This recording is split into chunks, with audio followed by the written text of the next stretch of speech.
Hi, good afternoon. Welcome to the Marketplace. My name is Daryl Kwao. Coming up, we head to the Ghana Stock Exchange to learn about adjustments amid the COVID-19 pandemic. The exchange is welcoming moves by some listed companies to hold virtual meetings. We'll tell you about it. Also coming up, petroleum consumers call for investigations into low quality of LPG delivered by Atobo Gas Processing Company. We hear from the Executive Secretary. Plus, the Chamber of Mines is calling for a review of the Mines and Minerals Act to make all large-scale companies pay the same royalty. Thanks for being with us this afternoon. We've got details right after this break.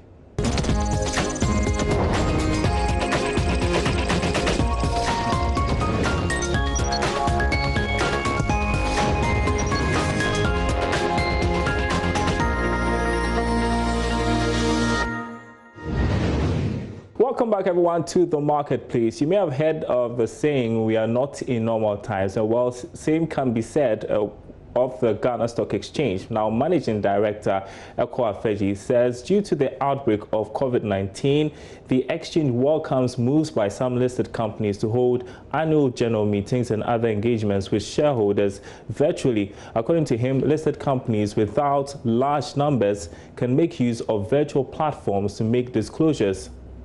All over the world, listed companies are finding ways. So how do we organize AGMs? So you find some of them trying to do virtual AGMs. In Ghana, you might see a few of them doing that very soon. But the ones with the very huge numbers of shareholders, we might find it difficult doing that. GCB, MTN, etc. But you find the smaller ones trying to do virtual. As an exchange, we don't have any issue with companies doing virtual AGMs. And I don't think the regulators also have issues with that, because it ends up the same. You're still doing a meeting, but this time it's virtual.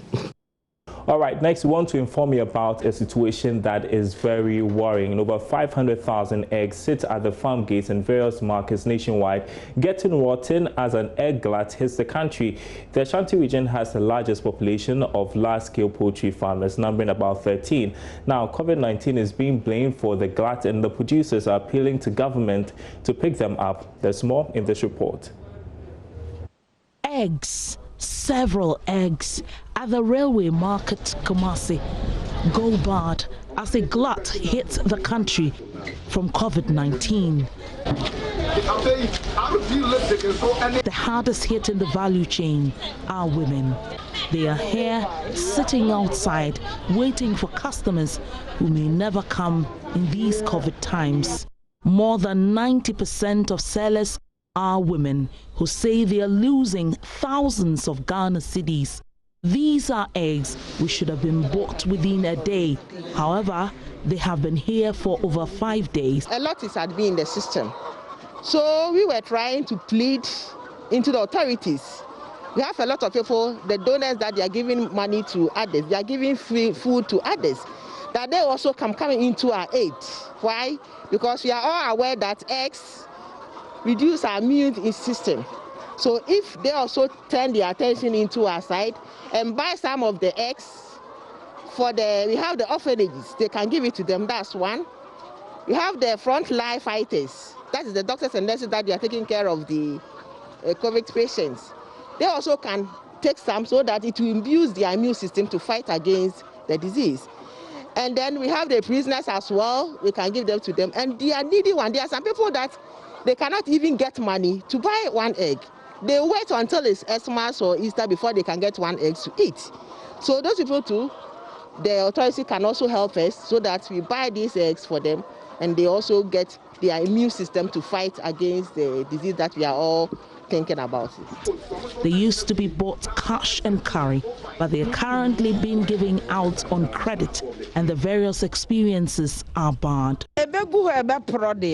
So be our customers kakra be concry be takra de takwa pristiane ade nti wo customer ho a wo hwe abebu so no na otwe bi e de bebro nti na esa won so wo di bi come ma nti obi ho a utiri yi a ɔyɛ no kwafo ɔbɛtɔn no de usika abro obi also obedi fa obi okra o metua kra before Christmas e wo ha ye tokosi abrante bi e fra na adu jamfi wo ba ko wo beto utua e na osan ba biem one maame bi di dwa wa ha abrante ne beto ye mrada sesa akosi e wo ha nyina de ko e ye nte ne nka biem wo fra no cross o nimu se ano ne ayehia aban ne so ne se obeboa yen so o madeda hospitals no mo ntumi ntokosi ani bi no aban beboa no wato na wachecha ama wom aka ne the first kosi any day e betuma to more than 1,000 crates say kosi aba 50 crates akoso na 100 yen tokosi ano kra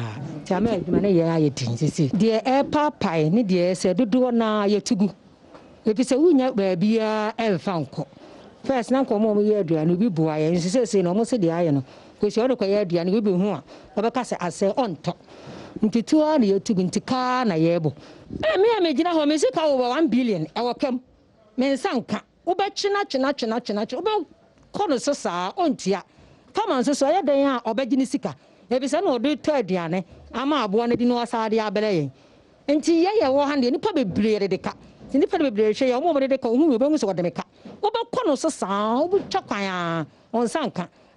Hajia Amina Haruna tells me this would have been a time when the market has excess eggs, but not to this extent. She adds some 50,000 crates were picked by the gender ministry during the lockdown, but since then virtually no one is buying the eggs. Every year we had a glut of eggs. Usually start from April, May, June, July, up to November. When they sell some of the birds, then it comes down. But it's usually every year. It looks like this year is worse because of the COVID-19. Can you give us an idea about how bad it is currently? It's true. This year, since January, because of the disease, nobody is coming. So unfortunately for us, government too came and collect part of it, which is not all what we want. So after the collection of the little they can, the rest has been stopped. So we are still on the glut. Yeah. There's no way for us to take it because the borders have been closed. Previously, when the borders were there, we can take some to Aflao or Burkina, but now the borders have been closed, so we can't take them anywhere. Yeah.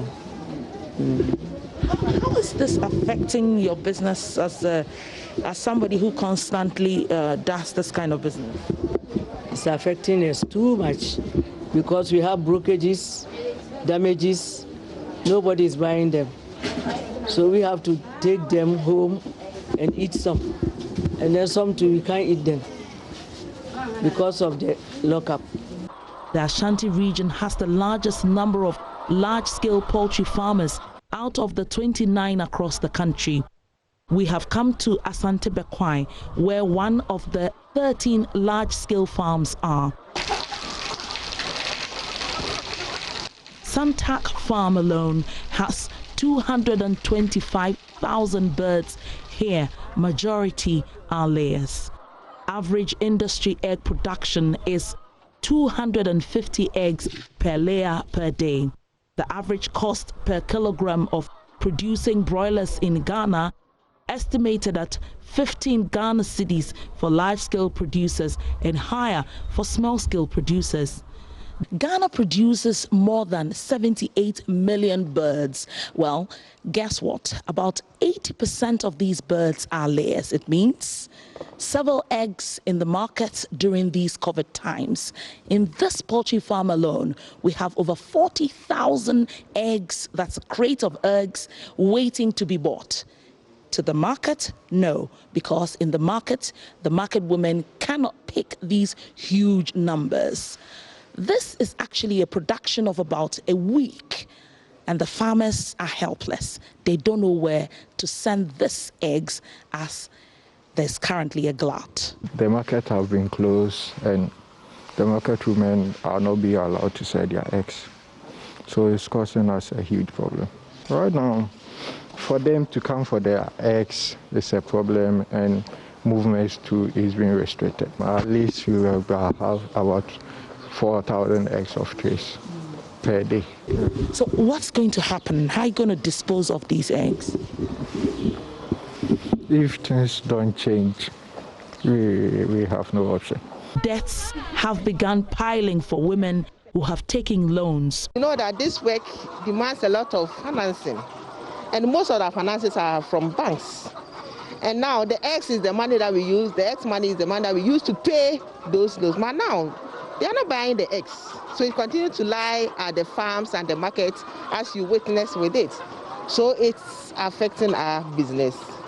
What we are doing now is we make it as a contract to get a lot of the eggs for people to do. So we are advertising the places that they need eggs. We just call all of them, make arrangements to collect a lot of them, and then we give it. We have been to government also to help us, because last month when the lockdown was there, we were able to see the government officials to give us Minister of Aboagye they are all in with us, and Gender Ministry, to see her. They give us about a contract of 50,000 eggs, so that they'll be given to the needy. And Ashanti region here too, they collected some of our eggs. We gather it for them also to buy, so that it will reduce the tension that is in the system. Over 500,000 eggs across the country are not being bought, and many more add to the numbers daily. The layer industry is currently the relic left of the poultry industry. Ghana imports more than 60% of cut chicken in a year. In 2018 alone, the imported number was 61%, though a policy document indicates 60%. This had to go on to bridge the gap or to augment the imported needs of the country. Majority of the importation is from the United States of America. Ghana used to export poultry about 20 years ago. As it stands now, the country spends close to $400 million every year importing chicken. Ghana also imports about 70% of its day-old chicks, making the layer market the only sector really thriving. The coronavirus has dealt a big blow to the sector with the various closures, and it will take a huge support from government to revive it. And that's just unbelievable. 500,000 eggs going waste. I can't just imagine. Well, joining me in studio to discuss this is coordinator for the Ghana National Egg Secretariat. She is Comfort the Champion. She joins me in the studio to discuss this. And that is something else. I don't know what to say to this, but is this just because of the COVID-19 pandemic? Sure, it is. I would say that it is fully due to the COVID. Some years ago, when the problem of cholesterol in eggs was all over the place, consumption of eggs went down. Okay. But for 4 years, there was a campaign on egg consumption. So at least that changed the whole thing, because the myth surrounding the consumption of eggs was removed. People were actually believing that egg was a good food to be eaten and so on. And that is true. From nowhere, this COVID has come in, and people are still or were eating eggs.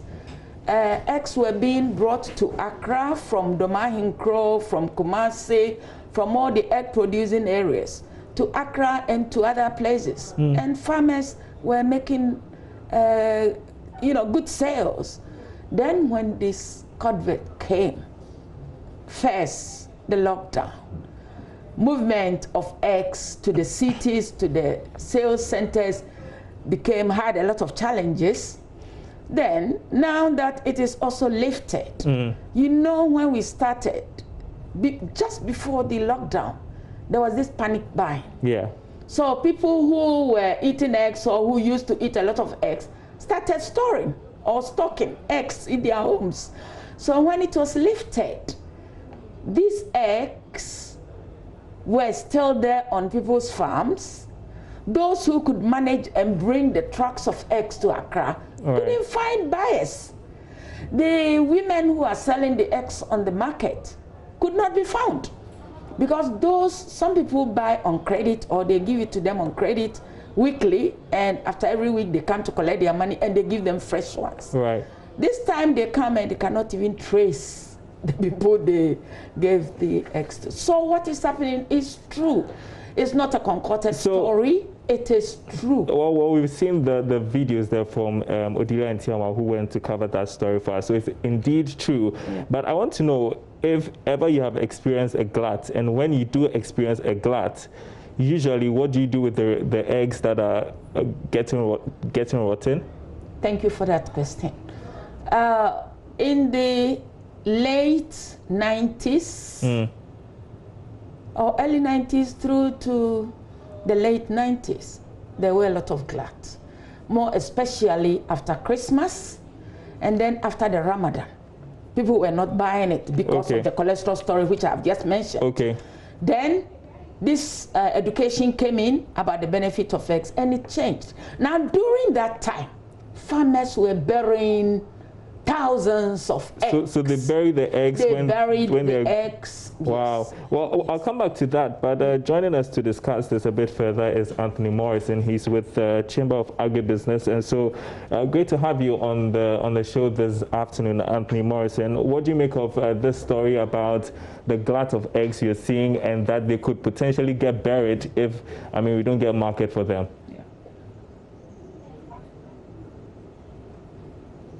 Hello, Anthony. Can you hear me, Anthony? Okay, we'll fix the sound issues and go back to Anthony. So you told me that the eggs are buried, and that's the end of the story. They are thrown away. They are destroyed. And that comes with cost to the poultry farmers. Exactly. And that's so bad. So really, people are now saying maybe there should be a change in policy. We usually have this 80% concentration on layers and maybe 20 on broilers. Should we change that policy maybe, and maybe concentrate more on broilers and maybe do few eggs? What do you think?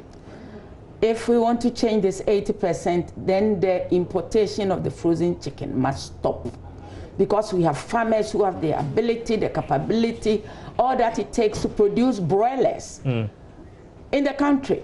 Now people who used to produce broilers for the market at age 10 weeks, even 12 weeks, but now farmers have the education that they can even produce broilers at 6 weeks, 42 days. The broiler is ready for the market, for the table. But then they have the problem of marketing. The frozen chicken is cheaper than what we are producing in the country. So that's why most farmers decided to do the layer. Because for the layer, you have the eggs there, quick market for the eggs. In the end, when your birds have laid for about 1 year, 1.5 years, 2 years, you sell them as spent layers, and that is good money also. So that's why. So I'm thinking that there would have been market for the eggs if it was not for COVID-19, right? Yes, that's true, because nobody was complaining about the sales of eggs any longer. So my final question to you would be, what can be done to help these farmers who are obviously distressed, who are affected by the situation there? Thank you very much. I was looking at a program, and then I'm also on a certain platform, and in an African country, the state governors, some state governors, were buying the eggs because they are also having the glut. They bought the eggs being stored there that are not sold. The state bought them and gave them to frontline workers, to the media, just to ease that challenge, that big problem from the head of the farmers. So I feel that if the government can come to the aid of these farmers, so that at least these eggs that are sitting there, over 500,000, will be bought by government and invested into something else. And then, yes, given to other people. And then also, if we can appeal to corporate bodies, to individuals who are donating PPEs, they can include X. Okay. If you are sending the face masks and whatever, at least send about 2,000, 3,000 trays of X also. Okay. Thank you so much. I want to move over and try and speak with Anthony Morrison of the Chamber of Agribusiness. Thank you so much, Anthony. Hopefully we can get to speak to you now. So what do you make of this? Hello, Anthony. Okay, so Anthony, we're having challenges with him, but thank you very much for sharing your perspective with us, and we hope that there's some breakthrough and that those eggs don't just get buried. Comfort Echampong is coordinator of the Ghana National Egg Secretariat. We want to move on to other stories on the marketplace. The Chamber of Mines is asking government to review the Mines and Minerals Act to make all large-scale companies pay the same tax. The current sliding rate allows mining companies to invest more than $500 million, and they're given the opportunity to renegotiate the rate. Currently, about 3 companies in the large-scale sector enjoy less than 5% royalty payment. Law, if you consider the Minerals and Mining Act, talking about the project development agreements, where if you make investments in excess of about $500 million, you're able to sit with government and negotiate terms and all of that. The whole idea is that such investments tend to be big, and the impact on the economy is much larger, and therefore you should be able to sit around the table and negotiate with government on various terms. So that is backed by law. But our view is that whilst this is backed by law, the flip side is that when you have a crunch, the relatively smaller companies tend to bear a bigger brunt. And therefore, it makes sense for us to look at a level playing field. So that is the advocacy that we're doing, that, look, if indeed things become quite difficult for the industry, when you consider economies of scale, larger companies tend to be less, burdened by the small, relative to the smaller companies. And that's why we believe that we should have a level playing field, because in such situations, the relatively smaller companies tend to be quite hurt, and it's important to have a level playing field. And you're still at the marketplace. The Executive Secretary of the Chamber of Petroleum Consumers Ghana, Duncan Amoah, is raising red flags over the quality of liquefied petroleum gas delivered by the Tuabo Gas Company. Now, according to him, the recent product from the company has been contaminated, a situation he fears will be causing explosions if not checked. He's calling on the Ministry of Energy to intervene immediately to avert any unforeseen consequences. Thanks for watching, everyone. There's more news on our website, myjoyonline.com/business. My name is Darryl Kwao. Thanks for watching.